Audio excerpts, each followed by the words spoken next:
a very important problem about our workshop. Now session 4B on theme integrating digital technologies in teaching and learning.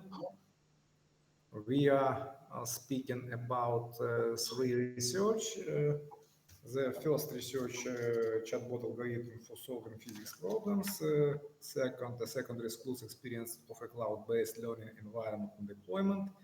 And pre-service elementary school teacher perspectives on the use of digital gamification activities in language teaching. We are started in the first PM.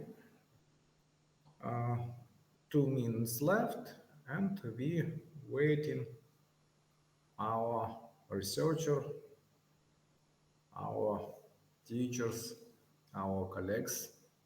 Sorry, do you see my presentation?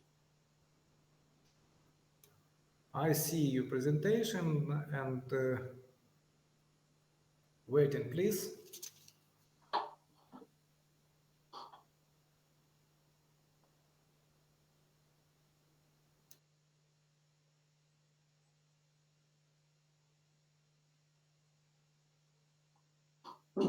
Dear conference participants.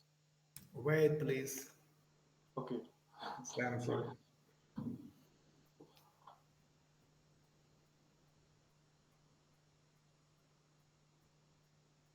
Okay.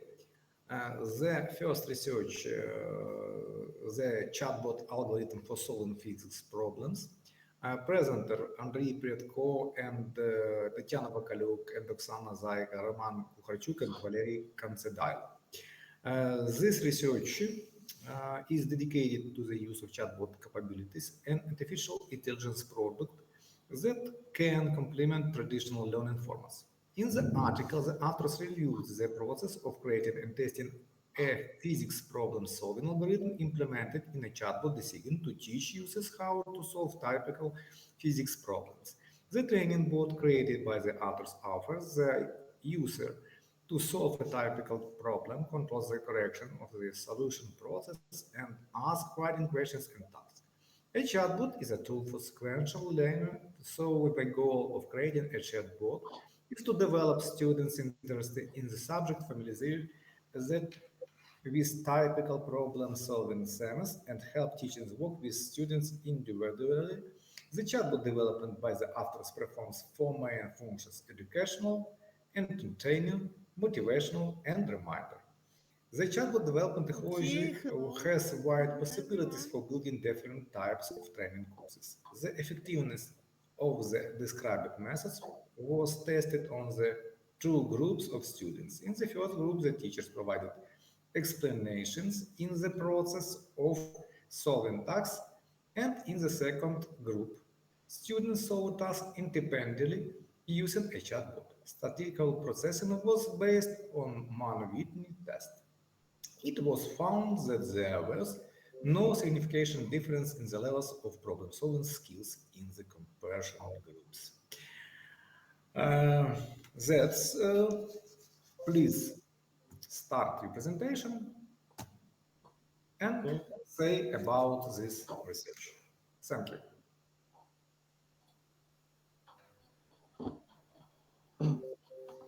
Dear conference participants, the development of online education has had a significant impact on the methodology of teaching physics and mathematics, complementing traditional face-to-face learning formats with the new online developments. Excuse me, your presentation, first slide. Demo, please. Okay. Run started demo presentation, please.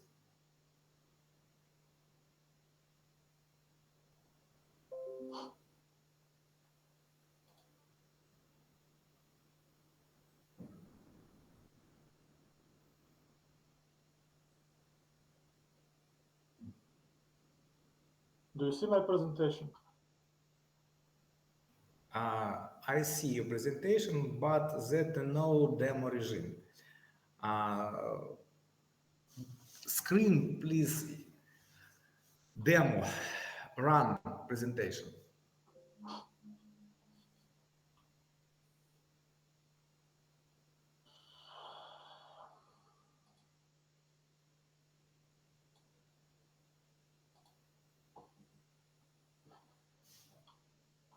Do you see my presentation now?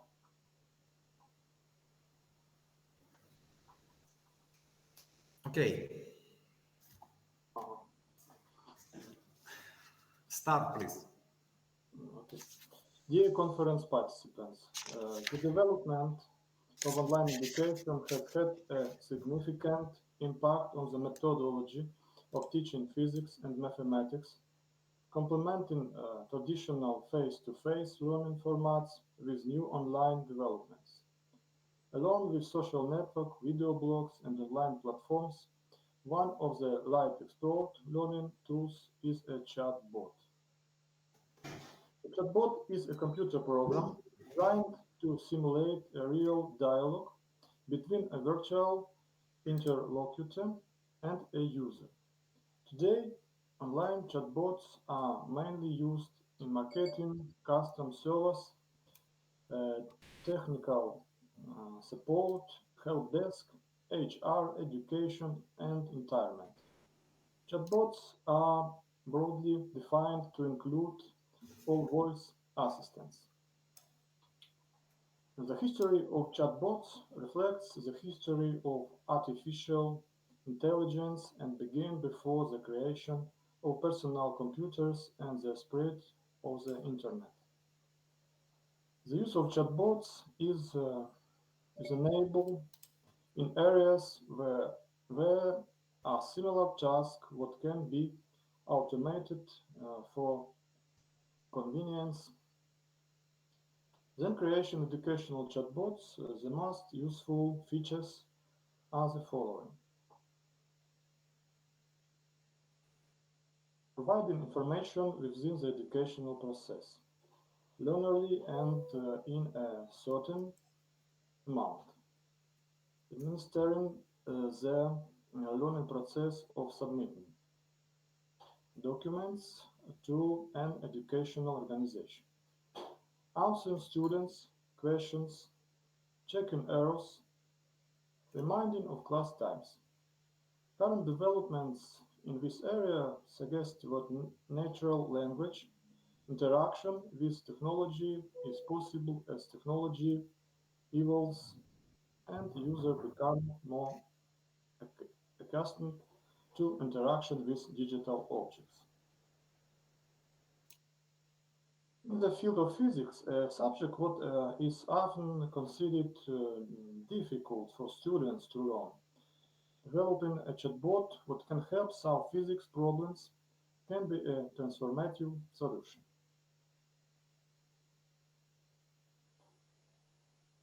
Some, some explanation is needed here. We developed not an algorithm for solving problems in physics, and not a chatbot algorithm as such. The main task was to build an algorithm for the interaction of teacher and the student in the process of solving a problem in physics.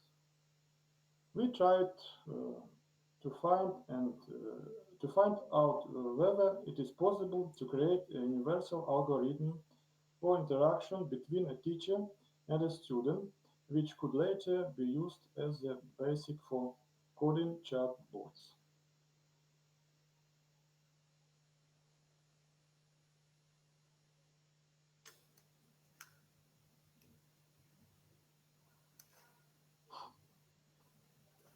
It's technical mistakes in chat right about the slides are not changed.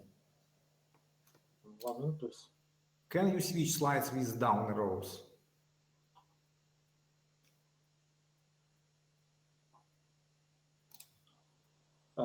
As we see below, creation a chatbot is very time-consuming task. Therefore, it would be important, based on the created algorithm, to develop recommendation for the effective creation of a chatbot using various developer tools. One of the key advantages of a physics chatbot it is ability to offer personalized guidance. A chatbot for solving physics problem can provide instant feedback on students' answer, helping when to identify mistakes and suggesting remedial measures. A chatbot what solves physics problems can be available 24 hours a day, 7 days a week, allowing students to get help uh, whenever they need it. In addition, as the chatbot accumulates knowledge over time, it can develop a complete database of tasks, offering a large research base for future learners. Um, in engagement, a vital component of effective learning, by incorporation elements of gamification and interactivity, a physics chatbot can make the learning process enjoyable and engaging. Uh, Generation chatbot responds to user message.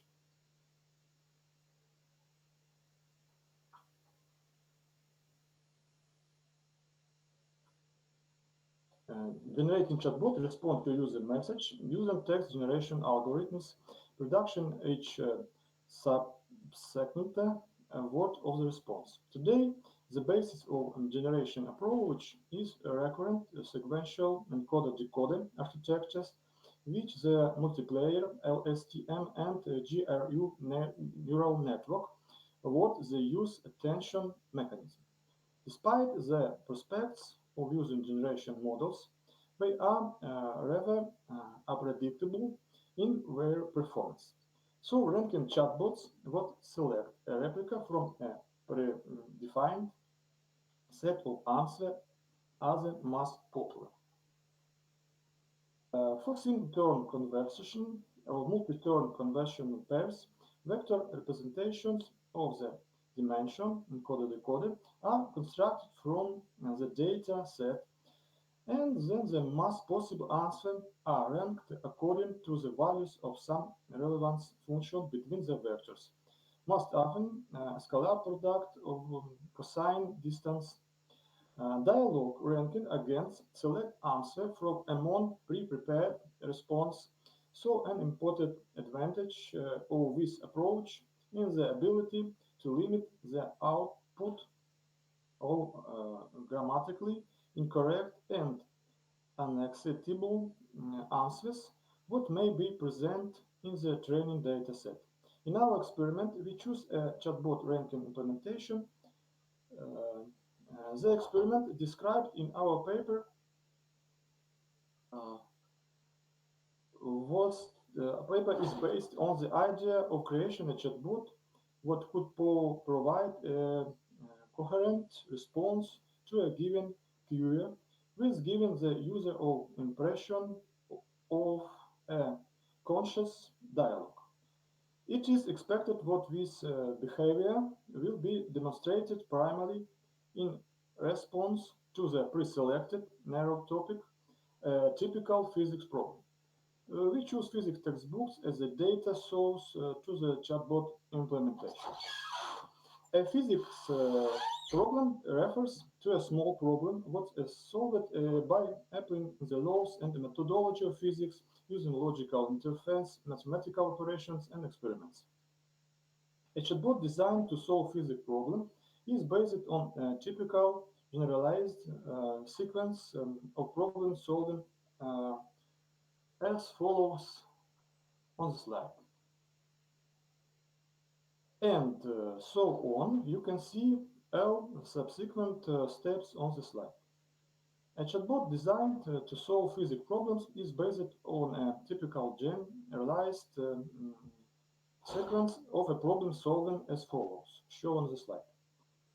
Um, uh, Also, with this is generalized scheme, some steps may be omitted depending on the problems at hand. The process of solving physical problems usually includes three stages of students' activities: analysis of the physical problem or description of the physical situation, search for a mathematical solution to the model, implementation of the solution and analysis of the results.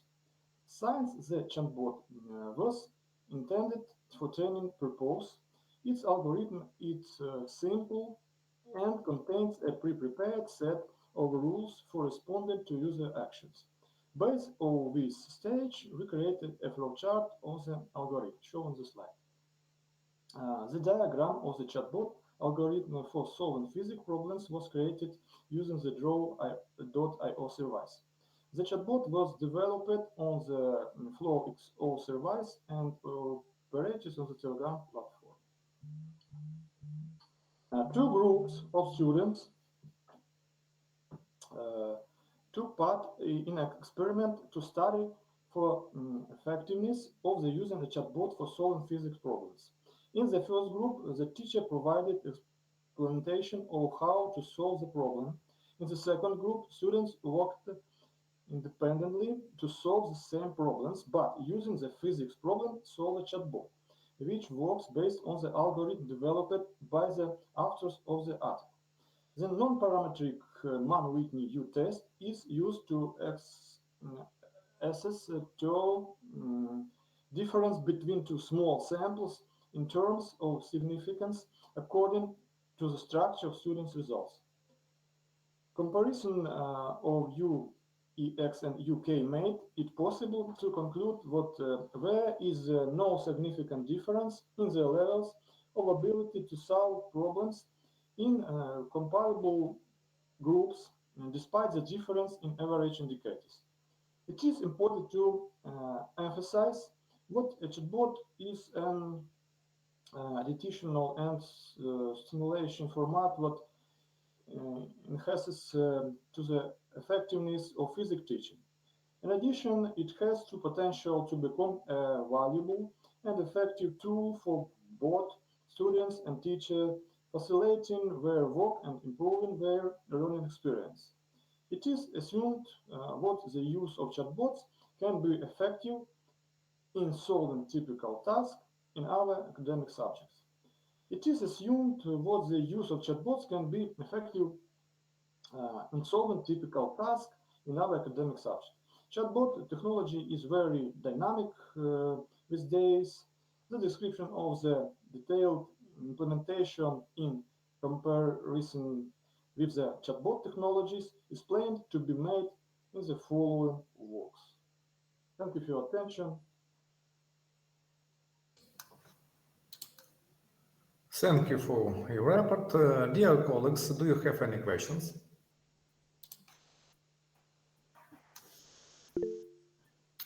Okay, I see questions from the chat. Olga Pinchuk. And how did you determine the effectiveness of the methods? Statistical processing based on the Mann-Whitney you test, there is not proof of effectiveness. Also, it was unclear for me where the training date for the physics problems is from. Could this be further clarified? Thank you for your attention. The Mann-Whitney U-test confirms the difference between the results in the control and experimental groups, which gives us grounds for improving the chatbot and conducting an experimental test of the methodology on larger number of respondents using appropriate evaluation criteria. Okay, thank you. Any questions? Okay, I also have questions. I also questions, and in the process of solving problems in physics, it is often necessary to build dragons, diagrams, or dragons. How is this problem solved in your proposed approach? And next questions: how long does development take? How can you reduce the time it takes to develop a chatbot? Thank you. Mm, the development of chatbots, one chatbot takes an average of 1-2 weeks. To reduce time, we recommend using JPT, Generative Protein Transformer, which can quickly generate answer option for you chatbot in natural language. Uh, and in the chat, how did you collect the data? Uh, Data from the chatbot were taken from task conditions, school textbooks, problem collections recommended by the Ministry of Education, answer option for the chatbot from the practical experience of teaching physics, erroneous statements of students what they make most often.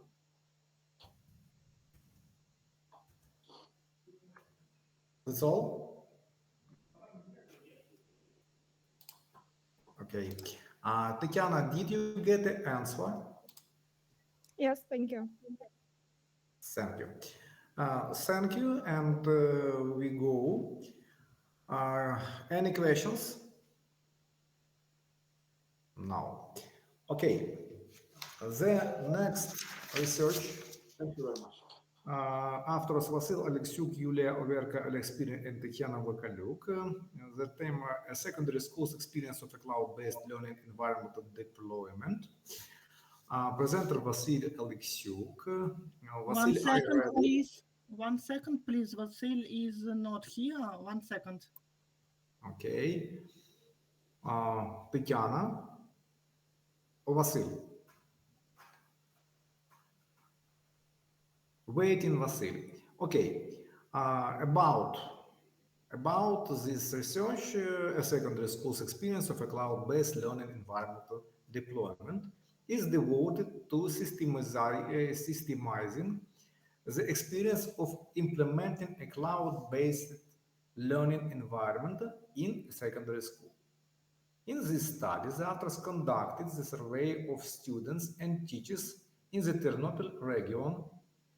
In the article, the authors describe and analyze the survey in detail. It is possible to find out the opinions and experience of participants in the education process regarding the use of cloud technologies.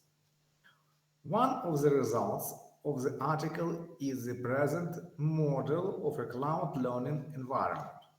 It is based on two popular cloud platforms such as Microsoft 365 and Google Workspace.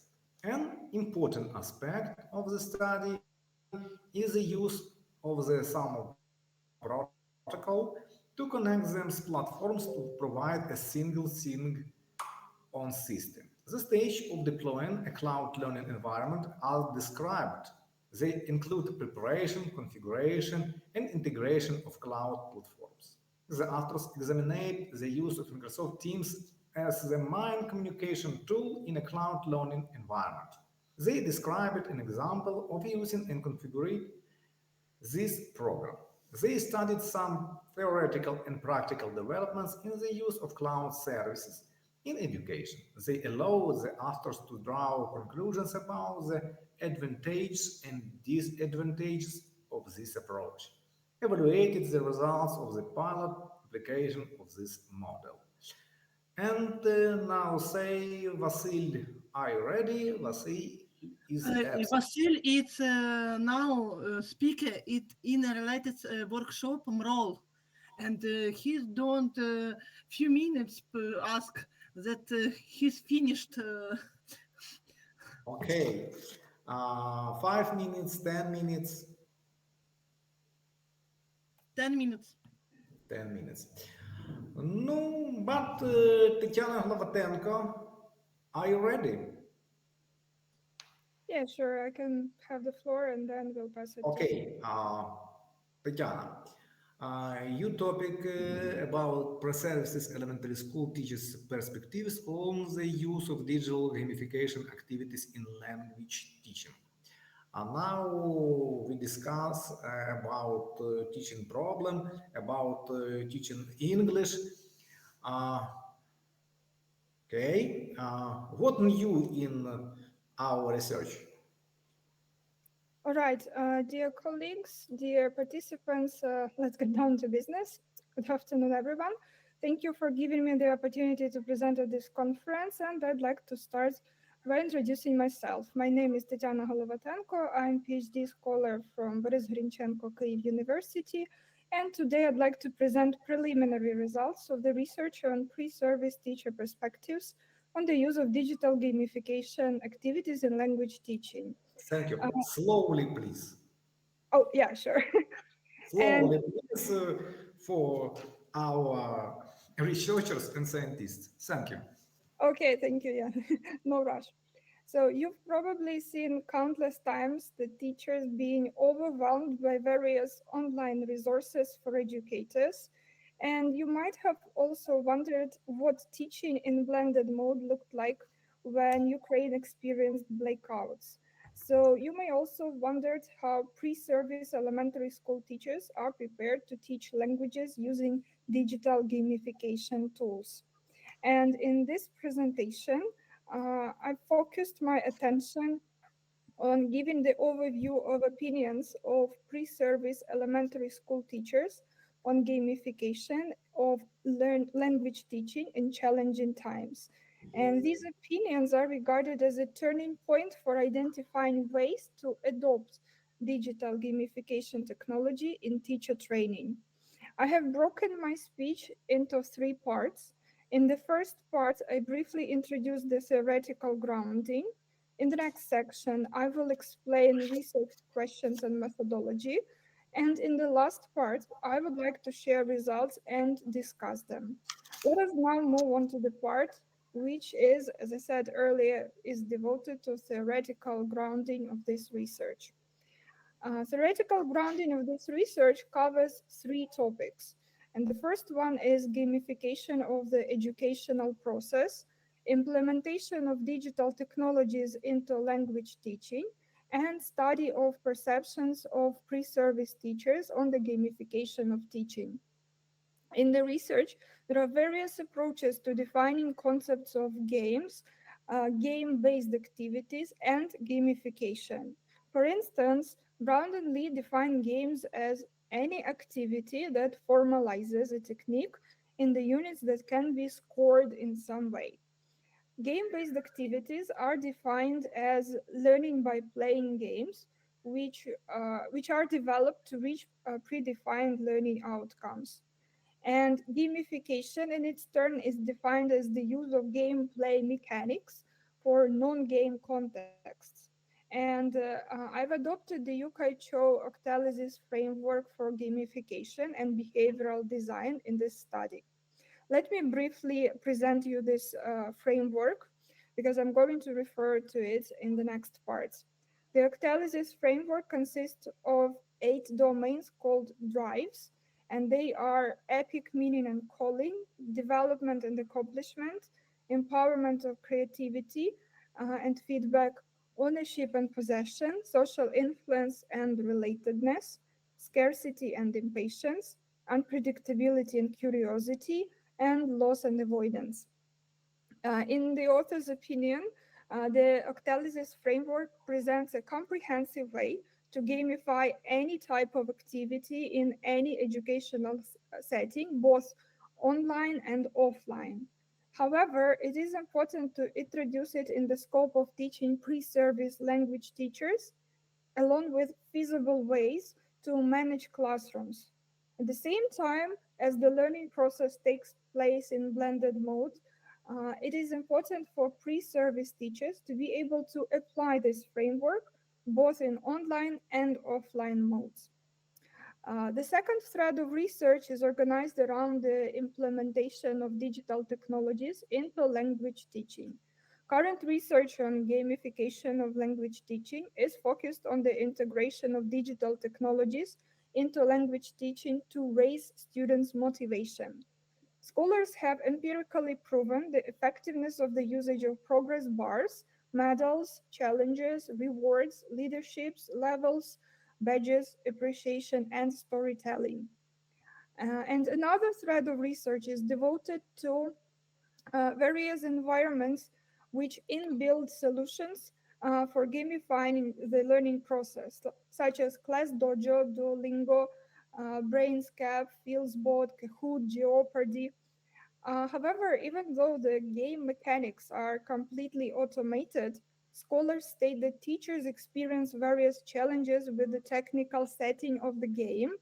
And as a result, it's important to take into account the perceptions of teachers on the gamification of language teaching and on choosing the game mechanic.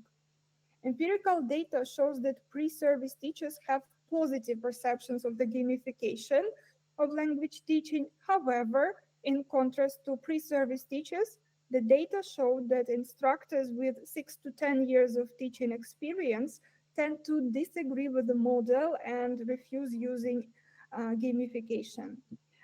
Some scholars attribute this result to taking into account a broad perspective of language teaching field and employing diverse approaches to teaching languages in online settings, not only through gamification. Some of the concerns pre-service teachers have identified are level of their preparedness to deliver gamified activities, criticism on the use of leaderboards and challenges that stimulate unnecessary rivalry between students. And now we are going to proceed to research questions that I've set up for this research. Based on the previous literature review and theoretical grounding, I'm interested in grounding this research in the preparation of pre-service elementary school teachers to language teaching. This paper is guided by 4 research questions. They are on the slide. What are the opinions of pre-service elementary school teachers on using games for language teaching? What the challenges are? What pre-service elementary school teachers' perceptions of the effectiveness of gamification are? And what digital tools and gamification techniques do they tend to use in challenging times? Let me proceed to the next part, which is methodology. This study is mixed method study, and the quantitative methodology includes surveying pre-service elementary school teachers using the survey adopted from me et al. It was used as a whole as a basis for surveying students, and the Cronbach for the study is 0.783. And it was analyzed through descriptive statistics. And to elaborate more on the results that I got in the using quantitative methods, I used also qualitative methodology, and I analyzed the artifacts. Those were lesson plans uh, using NVivo web tool. The analyzed results are presented in the next part. Sorry, the next slide. Yeah. So in regards to the first research question, the analysis of the mean of Likert items using the interpreting ratings showed that the opinion of participants has changed from neutral to disagree for the statements playing games requires too much engagement time. It might be attributed to the way how the instructor highlighted possible low prep and no prep games for language teachers, as well as the ways to manage the classroom time in both online and offline mode. Opinion of participants remained neutral on it is easy for me to use games in the classroom. Students strongly agreed on the statements playing games stimulates curiosity, help the development of social skills, games provide cooperative learning environment. The analysis of overall descriptive statistics suggests that participants have positive opinion on using games in language teaching, and this result aligns with the previous researches by scholars which were analyzed in the theoretical grounding part. And participants do not see games in language teaching as those diverting time of the lesson, and they strongly agree on their positive potential. However, the opinion of students on the ease of implementing games in language teaching has changed only really slightly and remained neutral. Hence, we need more analysis on the design of games that is needed through the qualitative methodology. And in the fourth research question, I'm going to delve into this part in more details. And overall, participants perceive games as a valuable asset in language teaching, both in online and offline mode. Regarding the second research question, participants were asked to express their opinion on 9 statements regarding the challenges teachers face in using gamification in language teaching. On average, participants have shown neutral opinion with minor changes after the post-test.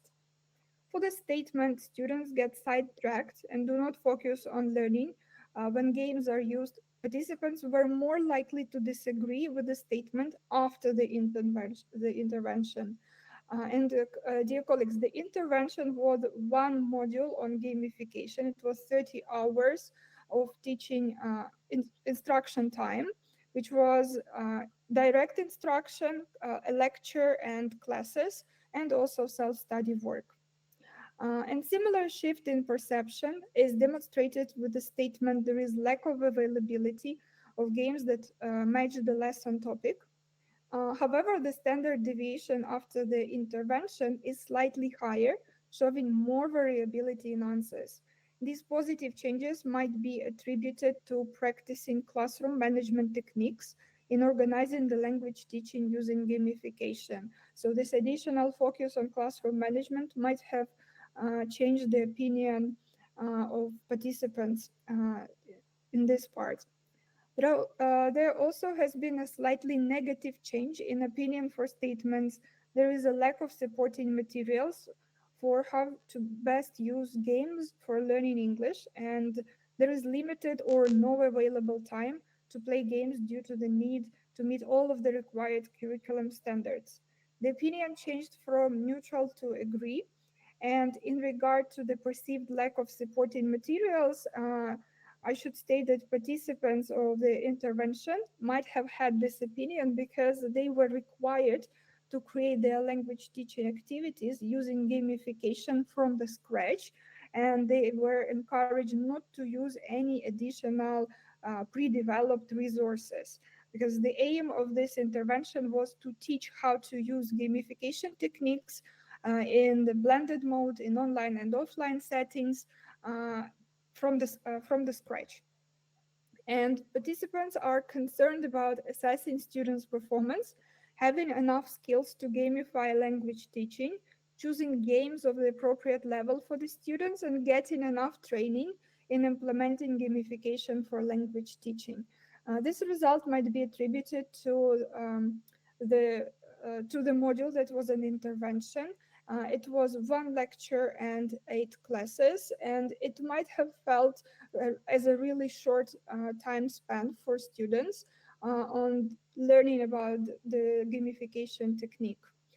However, the experiment continued within the course where this module was introduced, and these results show only the intervention results of the pre-test, intervention, and post-test.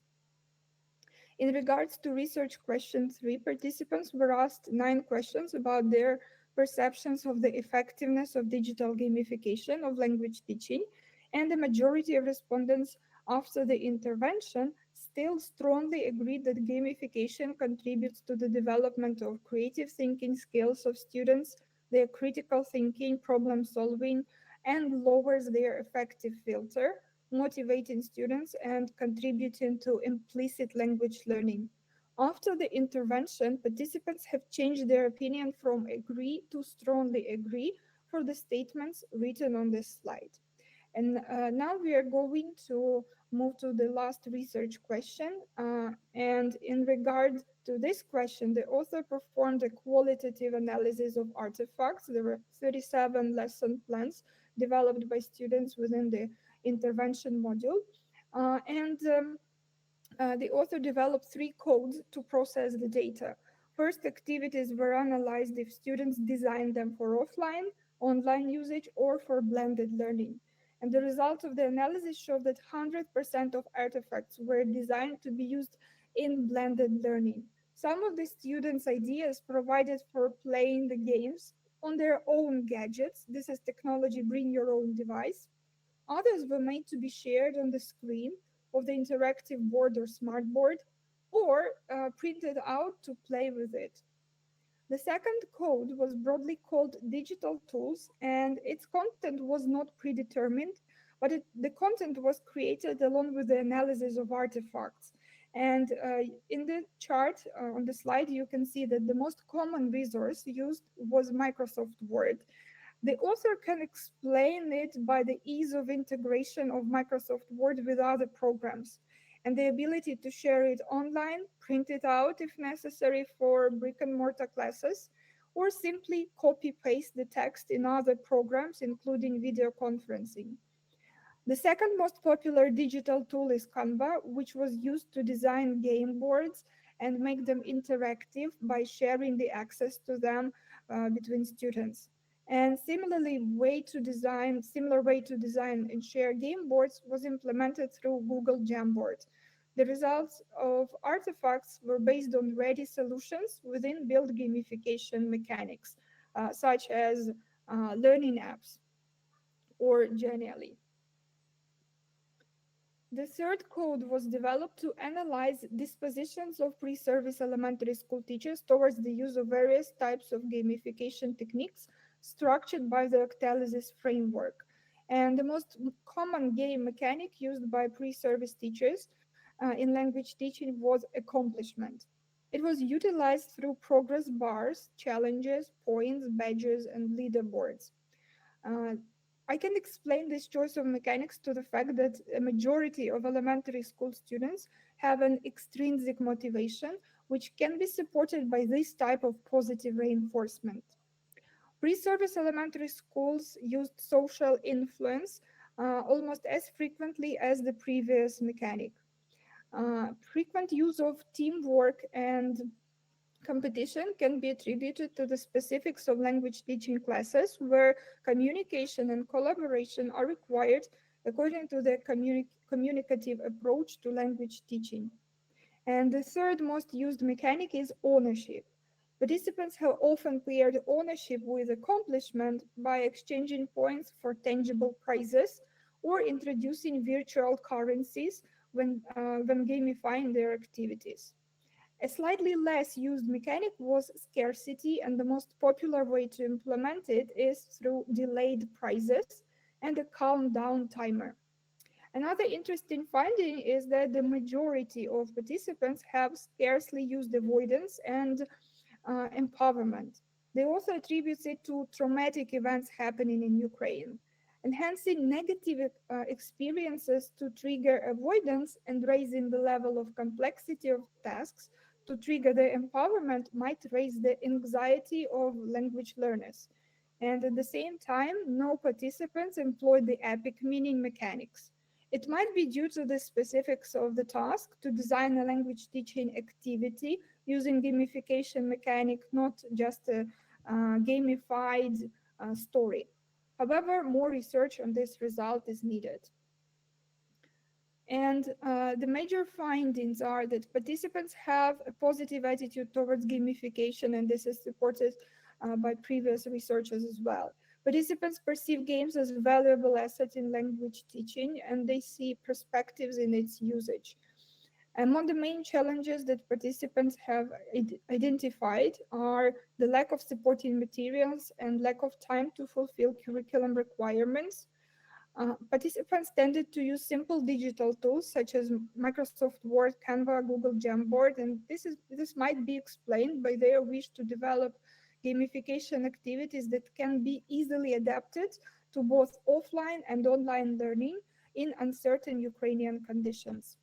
And most frequently used gamification mechanics students employed were accomplishment, social influence, and ownership. And this might be attributed to the tendency to reduce stress and anxiety of language learners in challenging times. This study has some limitations that should be discussed. Some of them are the limitations of the sample. The pre-test was administered for 27 participants, and the post-test after the intervention was administered to 8 participants, and administering the study for a larger sample can become a prospect for further research. And moreover, the pre-test was administered to year 2 and 3 pre-service elementary school teachers, but the intervention and the post-test was administered only to year 3 students, and as a result, some variables between these two groups in terms of their knowledge, skills, and attitudes were not taken into account. And the limitation connected to the surveying tool also needs to be considered. Data collection depends on participants' understanding of statements and their sincerity in answers. To mitigate this effect of the effects of this limitation, qualitative method was employed. Dear colleagues, thank you for your attention and welcome to discussion.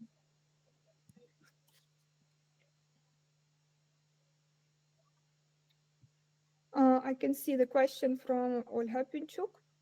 What are the most common problems you face when working with teachers? In terms of this study, one of the most common problems was their resistance to create their own gamification activities. They wanted to have an example and use an example as a sample, but I encourage them not to use readily developed activities because they are working in really challenging times. So they have to know how to create these from the scratch. The second question was, what is your opinion on the use of game pedagogical technologies in other subjects in primary school? Oh, well, thank you for your question. I think that if we are talking about the Octalysis framework, and if teachers know psychology of their students really well, then they can play, they can use Octalysis framework to gamify activities, and they can add digital gamification tools.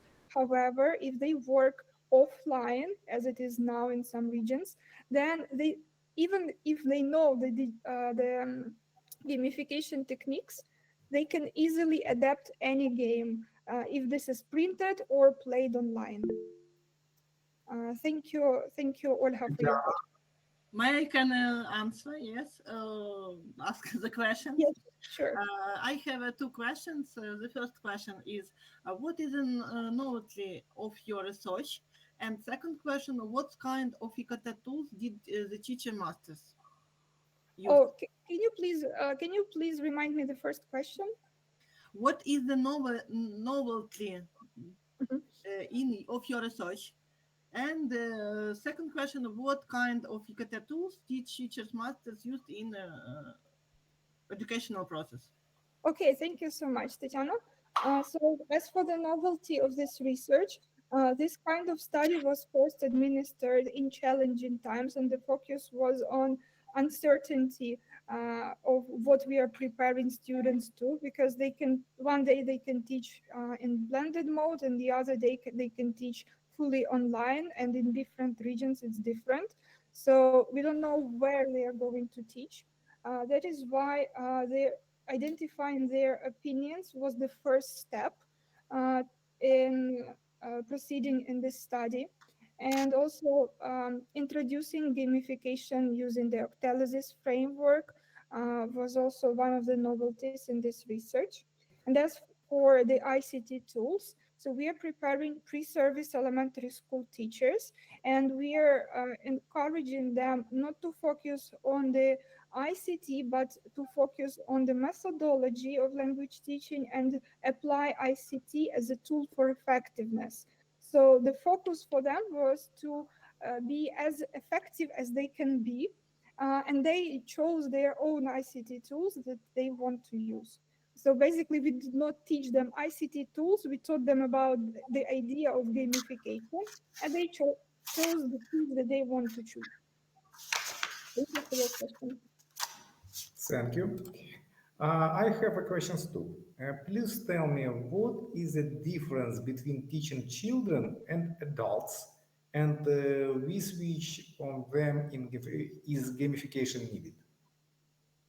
Oh, thank you for your most interesting question. In terms of teaching elementary school students, so gamification is really important because in new Ukrainian school, the first step, the first grade, the second grade, uh, students play a lot. And in the third and fourth grades, they study using gamification a lot. So it's really important for future teachers to know how to play games with them. And when we teach adults, in my own work with them, I apply some gamification techniques, such as leaderboards, such as some points. However, the focus is not to gamify the process with them, however, to teach them how to teach elementary school teachers. Thank you. Okay. Say please, is harder than what he teaches adults or children?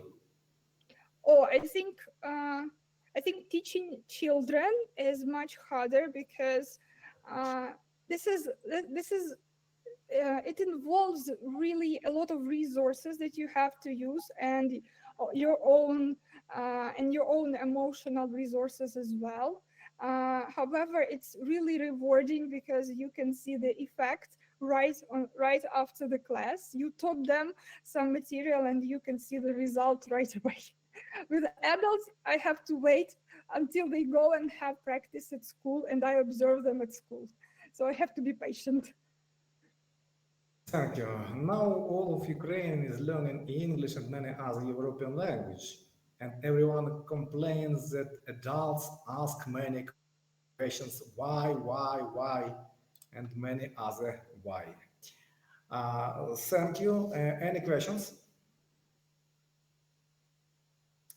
Okay, we are continuing our workshop, and Vasily Alexiuk with us,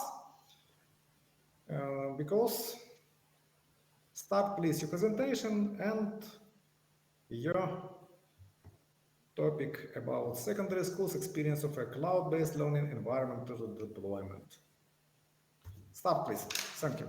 Hello, dear workshop participant. First of all, sorry for my lateness. I had a talk at another IFTERI conference workshop. Our research was carried out in collaboration with three, four scientists. The authors of research are Julia Overko. She is student of Ternopil National Pedagogical University. Oleg Spirin, he is the director of Institute of Digitalization of Education of National Academy of Educational Science of Ukraine. Tatiana Vakaluk, professor of Zhytomyr Polytechnical University and leading researcher from Institute of Digitalization of Educational of National Academy Educational Science of Ukraine, and me, Vasyl Oleksiuk. I am associate professor of Department Computer Science at Methods of Teaching from Ternopil National Pedagogical University. So let me present the results of our research on the topic secondary schools experience of a cloud-based learning environment deployment. Every year, society is progressively digitalized. As a result, the impact of informational technologies on various areas of social life becomes more significant. These technologies are especially important in education. The digitalization process becomes more relevant during the social events such as the COVID-19 pandemic and the Russian-Ukrainian war. Now, these factors are changing the usual face-to-face learning format and stimulating the transition to distance and blended learning. However, it's work understand that students do not always have the opportunity to study at home using a computer or laptop, and many educational institutions don't have sufficient resources and opportunities to quickly adopt their IT infrastructure to the requirements of the modern digital world.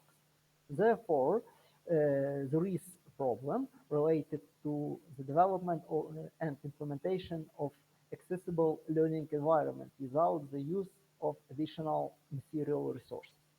Cloud computing is transforming the learning environment. It becomes more flexible and scalable. The creation of an educational environment based on the cloud technologies open up prospects for improving the results and level of educational process. This contributes to a more effectively organization training and joint exchange organization of knowledge and experience. The combination of science and practice in such an environment contributes to the development and new approaches to the educational and training of component specialists for modern society.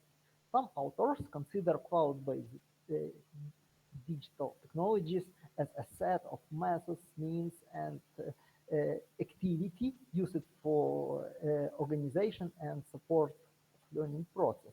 Therefore, the use of cloud technologies is one of the key directions in development modern educational resources. We interpret a basic concept of cloud-based learning environment as a system of digital tools, hardware, communication, of virtualized that operate in accordance with the principles of cloud computing and provide students with ubiquitous access to informational and computing resources to achieve educational goals.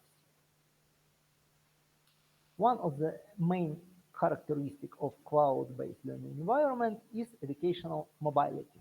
Therefore, administrators are responsible for establish a confident learning environment that is easy accessible for both students and teachers, regardless of the location of the device they use.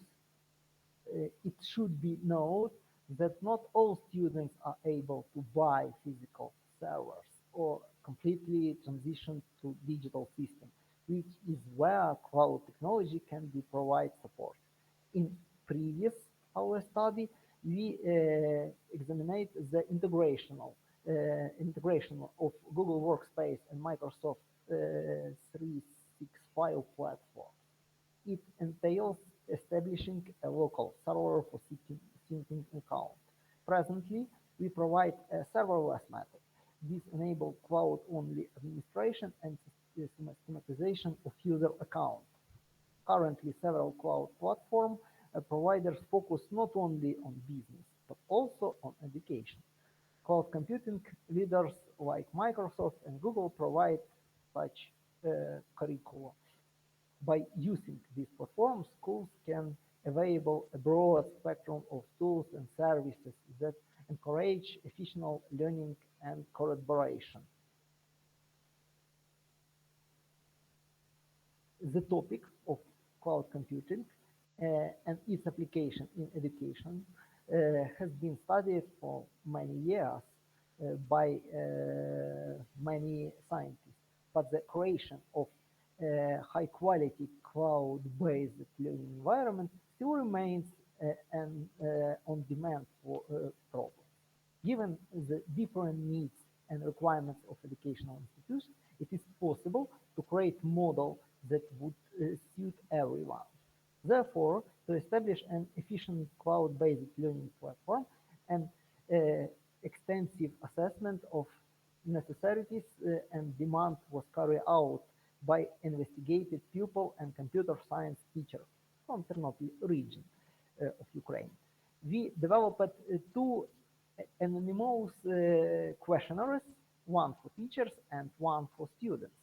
In addition to data of respondents, gender, age, both questionnaire contains questions about the use of cloud services, such as frequency and ease of use, the individual Google Workspace and Microsoft 365 services, determination of the types of problems that arise when working with these services, interest in the future use of cloud platforms. 105 teachers, 66 67% women and 33% of men, and 512 high school students who live in Ternopil region took part in these surveys. The age of teachers is from 20 to 60 years. Average age of teachers is 37 years. 20% have more than 20 years of work experience. Uh, uh, this sample size allow us to use various methods of statistical data analysis. Both groups of interviewers most often use the Google services in educational process.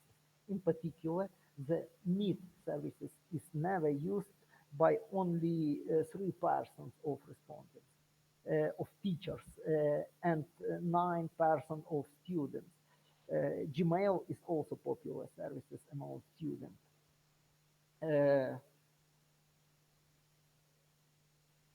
Microsoft is a new platform for both groups because most of them never use its services or very rarely.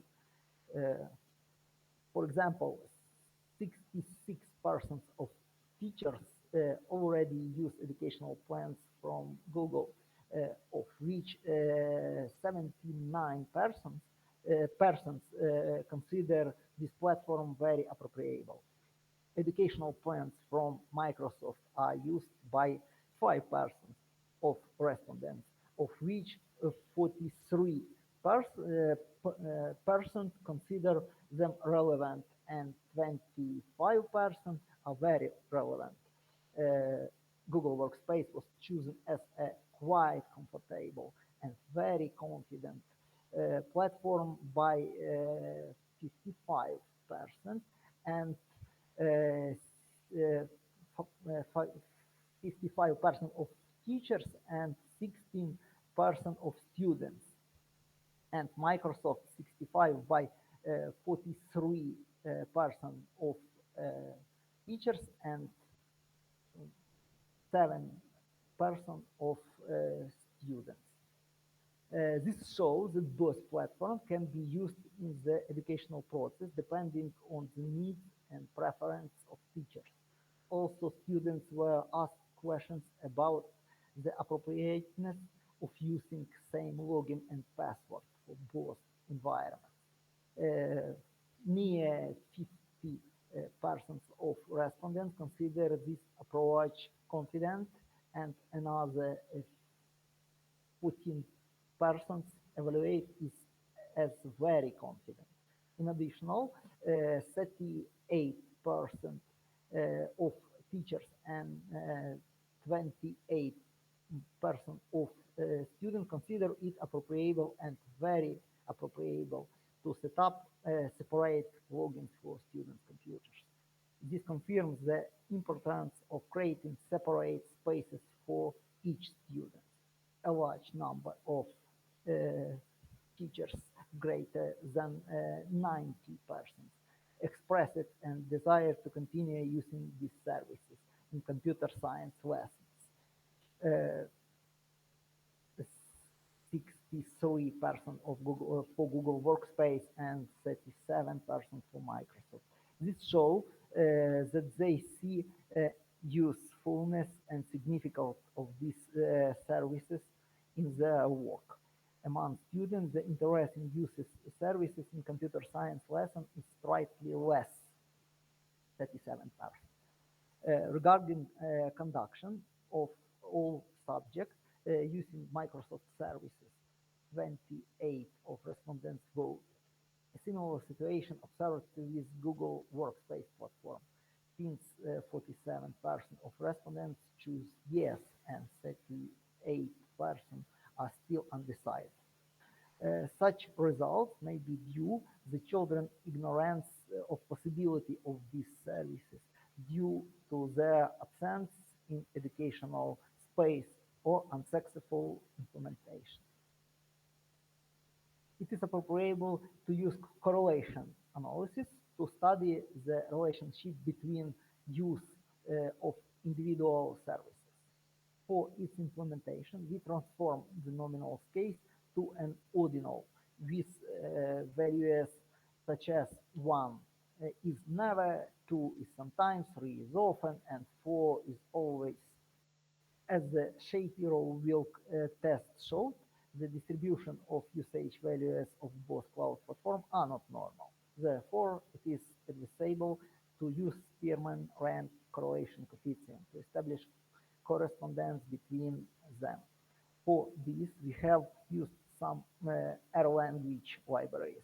All correlation are significant at 5% level. As can be seen from the correlation diagrams, in both questionnaires, there is a positive relationship between the level of use the services of the same platform. This can be explained by the fact that teachers usually define and use the services of certain platform. However, the correlation coefficient for Microsoft 365 services greater than 0.6 for all cases are greater for all cases. That those the Google Workspace greater than 0.2. This is so due to the fact that teachers and students use them much less than Google Workspace. Correlation analysis did not reveal any depends between the use of services of different platforms. All correlation coefficients are close to 0 or slightly less than 0. Since the sample size for group of teachers and students are not same, it is not possible to calculate correlation between these groups. However, it is possible to consider the rating scales of the services of each platform as interval scale. Such assumptions has the right to be justified since the all indicated measure and attitude of respondents to services as a whole. Therefore, we can group them and analyze as a single Likert scale. In particular, it is possible to calculate the average values of the level of services used for all respondents of each group. You can see this data on the next table. Spearman-Rand correlation coefficient was calculated for these mean values. Its value near 92% testified to a strong positive relationship between the levels of service used in groups of teachers and students. A graphical representation of the mean values also shown this correlation. As school and teachers decide which platform to use, such as conclusion, are quite predictable. Nevertheless, it can be reasonably argued and the both groups don't use platform at the same time. So we conclude that both platforms do not meet all needs of the user. Therefore, it was decided to create cloud-oriented environment by integrating this platform. A combination of Google Workspace and Microsoft 365 platform can be a profitable solution. This allows us to take advantages of the best aspect of both environments, providing opportunities for learning and collaboration. Students and teachers can access a wide range of tools such as Google Classroom, Google Drive, Microsoft Teams, and Microsoft Office Suite. All of them allow working with different type of document presentations, spreadsheet, and other digital resources. It also taking into account the individual needs of preference of students and teachers. Based of the observation, survey data, and the capability of this cloud platform, a model of cloud-based learning environment for the school was created. It was displayed on the next slide. It was implemented in one of the schools in the Ternopil region of Ukraine. In implementing this research, we considered the primary organizational and pedagogical aspect. We utilize the school's existing materials and technical resources without the needs for additional server equipment. Project staffing involves the participation of teachers and the school administration. There are four main types facility in this model: communication, data storage, and event planning and web page creation. Blue ones indicates opportunity for students, teachers, and administration. Green for teachers and administration only, and yellow for administration. Communication tool allow users to conduct online training, exchange instant messaging, and provide individual and group consultation. To save different types of files during perform practical laboratory of other types of work, teachers and students can choose a more confident than self-services between Google Docs and Office. This is due to the fact, for example, in computer science, part of practical tasks must be performed on the Google Workspace platform. Among tools for planning, even Google Calendar was chosen. We have performed synchronization of its object with the calendar from Microsoft Teams. To work with Microsoft platform, it was necessary to perform some steps such as register at attend using the providing domain. During registration, an account with super administration right is immediately created. Confirm the domain and administration center. Connect the selected plan. To do this, the cloud administration needs to configure the required numbers of license for teachers and students. Disable two-factor authentication. Microsoft recommends the educational institutions don't use this type of authentication because the need for students to install additional programs. The next task in the cloud-based learning environment deployment was a single sign-on system. Single sign-on is a user authentication session or process that allows users to provide credentials to access one or more applications. Azure offers several options for creation single sign-on different protocols. ODAP can be considered for most popular of them. It is a protocol used to various directory services such as Active Directory. This SAML protocol was chosen to synchronizing Google Workspace and Microsoft 365 Cloud platform. Security accession markup language, SAML, is a protocol for exchanging message between various components of the SSO system. Some allow users to use the same set of credentials to authenticate in different systems. In order for this type of login to work, for user created later synchronize them from Azure in Google Workspace. To implement this, a user with super administration right was created in Google. Next, in the single sign-on setting in Azure, Active Directory provision must be changed to automatic. Then it was necessary to sync in to Google account that we recently created and give access to Azure.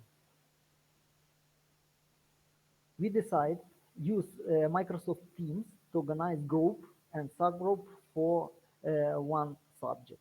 To create a team, teacher must choose what function it should be performed. There are four main types of commands, such as a class. This option is most extensive and customizable. and it is in that we conduct classes. Professional educational community, a working group of teachers working on certain joint tasks. In addition to the standard chat, there are notebook templates with tips for effectively solving tasks that a group can work and on sample reports to describe the result. Personal, only its manager can add user in group.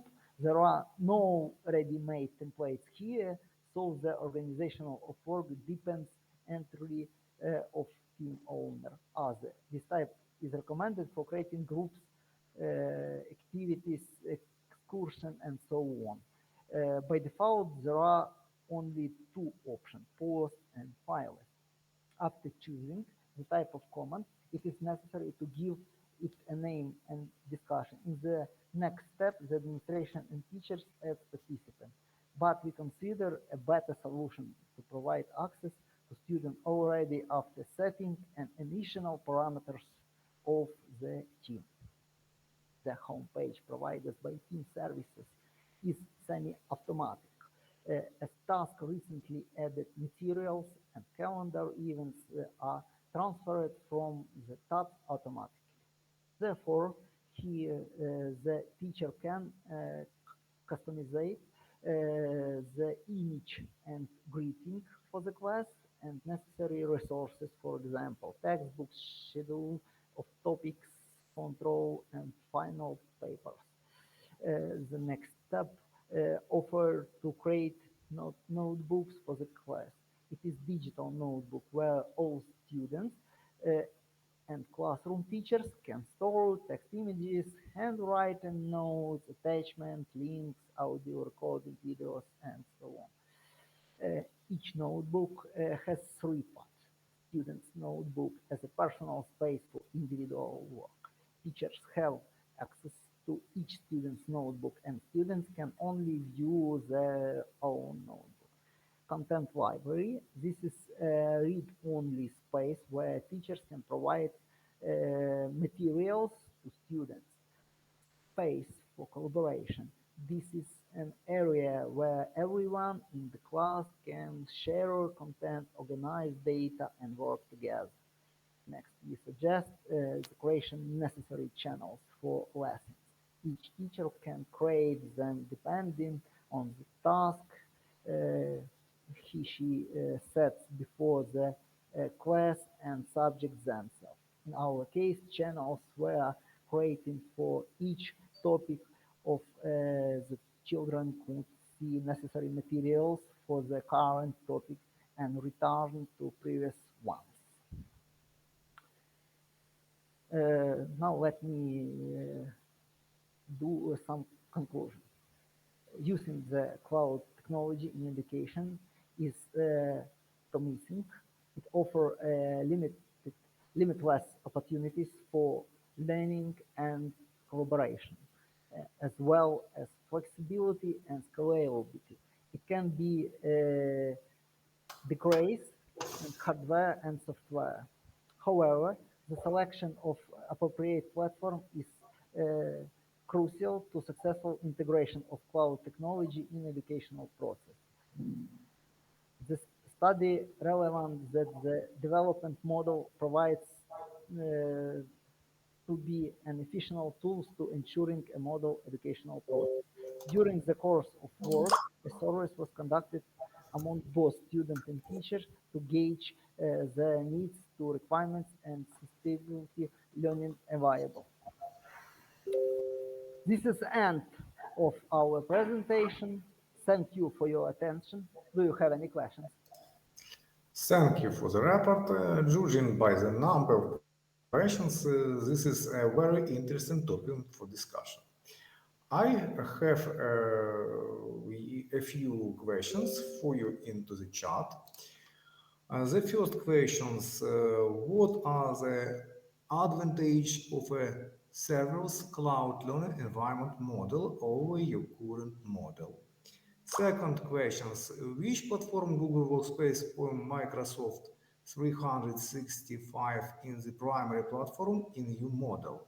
Why did you choose that particular platform? And three questions, what are the limitations of your study? Oh, next questions, you have explored the relationship between the use of cloud platforms for faculty and student groups. Please dwell more on the problems that have been identified. Please. Thank you. Thank you for more interesting questions. Regarding the first questions, I know the advantages of serverless model are as follow. First of all, absence of material cost for the purchase or of hardware servers and servers operational system license. This is very important for secondary school of Ukraine. The second aspect is independence from power supply, internet action, and so on. This aspect is very important for currently Ukrainian situation, which is draw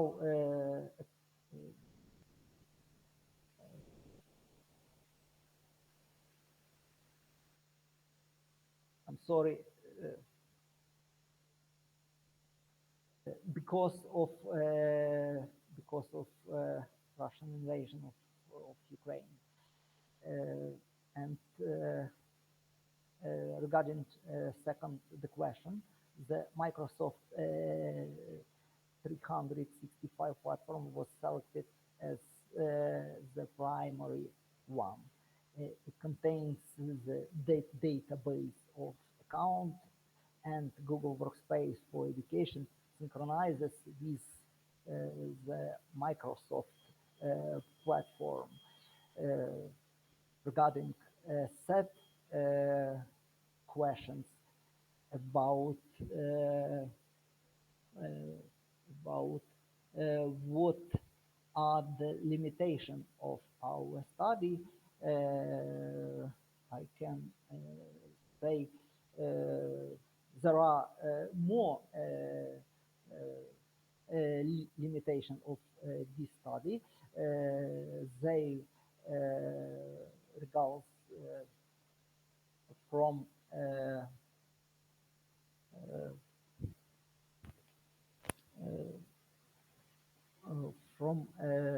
the school used very many types of hardware, and sample size samples of student and teaching were greater, but on other participant, the results may be another. But I believe that generally situation in Ukraine is near ones which we get results. Okay, and for questions, you have explored the relationship regarding relationship between the use of cloud platform for the faculty and student growth. Is as well more problems that have been identified. We can see some problems in using cloud-based learning environment and cloud technologies in education, such as motivating of teachers and students to use this technologies. The teachers must be examples of using ubiquitous using these tools. Another aspect of problem is access user, students and teachers to modern equipment because cloud technologies are not running on computers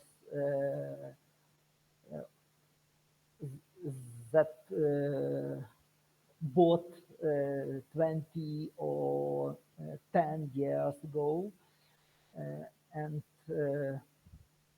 another problems to develop the methodology of using various cloud platform in secondary school and prepare future and currently computer science teacher for use it. Thank you. Thank you. Very interesting topic, very interesting answer for our questions. We conclude the current session. The next one is started at 3, where we will consider several reports. 4 reports. The first reports, ways of engaging students of pedagogical universities in the conditions of online learning of the integrated course methodology of teaching art at school. The second report, mobile application decision for digital education, IT students engagement experience on conditions of online learning in the course mobile technologies. So, elaboration content of the learning courses for the educational and professional programs, navigation and ship handling to develop foreign language communicative competence.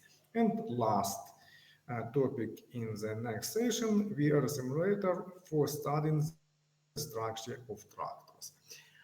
So glad to see and hear everyone. Join us at 3 p.m. Thank you. Vasil, turn off screen, please. Okay. I'm sorry.